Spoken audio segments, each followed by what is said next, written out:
Morning ఆఫీస్కి వెళ్తుంటే వర్షం, ఆఫ్టర్నూన్ షిఫ్ట్ అయిన తర్వాత ఇంటికి వెళ్తుంటే వర్షం, ఈవినింగ్ స్నాక్స్ తినడానికి బయటకు వెళ్దామంటే వర్షం, రాత్రి పడుకునే ముందు వర్షం వర్షం వర్షం వర్షం. ఇక మమ్మల్ని వదలవా? రోడ్లన్నీ బురదలవుతున్నా నీ దూకుడు ఆపవా? సరే కానిచ్చుకో, ఇప్పుడు టైం నీది కాబట్టి ఇలా నడుస్తోంది.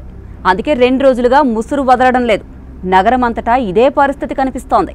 దీని కారణంగా ఎల్బీ నగర్, మెహదీపట్నం, ఉప్పల్ ఇలా అన్ని ప్రాంతాల్లో ట్రాఫిక్ జామ్స్ ఏర్పడుతున్నాయి. వాటర్ లాగింగ్ పాయింట్ల వద్ద హైడ్రా స్టాటిక్ టీమ్స్ పనిచేస్తున్నాయి. అలాగే ఫ్లైఓవర్లు, అండర్ పాస్ల వద్ద నీరు చేరకుండా వర్షపు నీరు వెళ్లే గ్రిల్స్ ని క్లీనింగ్ చేస్తున్నారు. అయితే ఇదంతా 2 రోజుల్లోనో 3 రోజుల్లోనో ముగిసిపోయే ఎపిసోడ్ అయితే కాదు. ముందుంది అసలైన వాన పండగ. ఏంటి అర్థం కాలేదా? ఇప్పటి వాతావరణ సూచనలు చూస్తే మళ్లీ ఓ భారీ వర్షాకాలం హైదరాబాద్ను భయపెట్టనుందట. గతంలో వచ్చిన ముప్పు మళ్లీ వస్తుందా అనే సందేహాలు నెలకొన్నాయి. మళ్లీ నగరమే నీటిలో మునిగిపోతుందా అనే ప్రశ్నలు వినిపిస్తున్నాయి. ఇంతకీ ఇవన్నీ కేవలం భయాలేనా, లేదా హైదరాబాద్ నిజంగానే ప్రళయానికి సిద్ధమైందా? అంకెలు అబద్ధాలు చెప్పవు కదా. గత 4-5 సంవత్సరాల వర్షపాతం గణాంకాలు చూస్తే హైదరాబాద్పై విరుచుకుపడిన వానలు ఒక్కసారిగా పెరిగినట్లే కనిపిస్తోంది. 2020లో ఒకే రోజు దాదాపు 32 సెంటీమీటర్ల వర్షం కురవడంతో నగరంలోని రోడ్లు నదుల్లా మారిపోయాయి. అప్పుడు అనుకున్నాం ఇదేదో 100 ఏళ్లకోసారి వచ్చే విపత్తేమో అని. కానీ 2023, 2024లోనూ వర్షాలు ఊహించని స్థాయిలో పడ్డాయి. 2024లో నగరానికి సాధారణంగా పడే వాన కంటే 34% ఎక్కువగా వర్షం కురిసింది. ఇది చిన్న విషయమేం కాదు.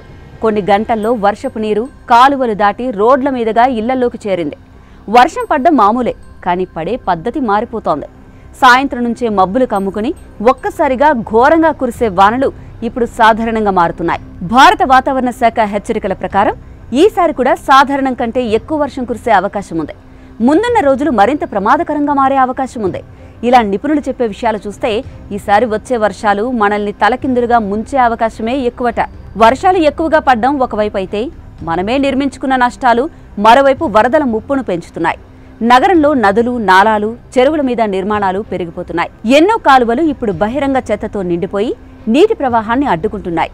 మాదాపూర్, ఎల్బీ నగర్, టోలీచౌకి, మియాపూర్ లాంటి ప్రాంతాల్లో వరదలు సాధారణమైపోయాయి.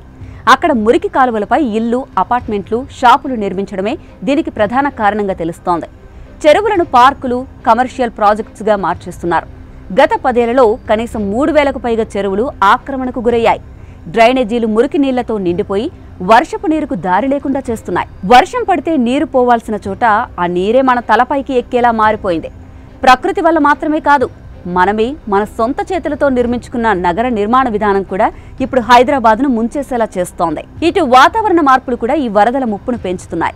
కొన్ని దశాబ్దాలుగా మాన్సూన్ సీజన్ల తీరులో స్పష్టమైన మార్పులు చోటు చేసుకున్నాయి. కాస్త సాధారణంగా పడాల్సిన వానలు ఇప్పుడు ఒక్కసారిగా విరుచుకుపడే తుఫానుల్లా మారిపోయాయి. సముద్రం గరిష్ట ఉష్ణోగ్రతలు, గాలి ఒత్తిడి మార్పుల కారణంగా మధ్య భారతం మీదుగా అల్పపీడనాలు ఎక్కువగా ఏర్పడుతున్నాయి. ఇది తెలంగాణపై తీవ్ర ప్రభావం చూపిస్తోంది.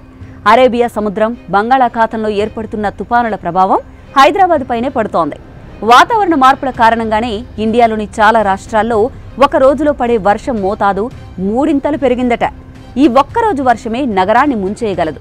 గతంలో శతాబ్దానికి ఒక్కసారి వచ్చే స్థాయి వానలు ఇప్పుడు 10 నుండి 15 సంవత్సరాల్లోనే తిరిగి కనిపిస్తున్నాయి. ఇది వాతావరణంలో జరిగిన ఒక పెద్ద హెచ్చరికే. ప్రకృతి తన కోపాన్ని చూపిస్తే ఆ ప్రభావం నగరాల్లోనే మొదట కనిపిస్తుంది. ఇలా చూస్తే వాతావరణ మార్పులు ఇప్పుడు హైదరాబాద్ లాంటి నగరాలకు తీవ్రమైన ముప్పును తెచ్చిపెడుతున్నాయని చెప్పొచ్చు.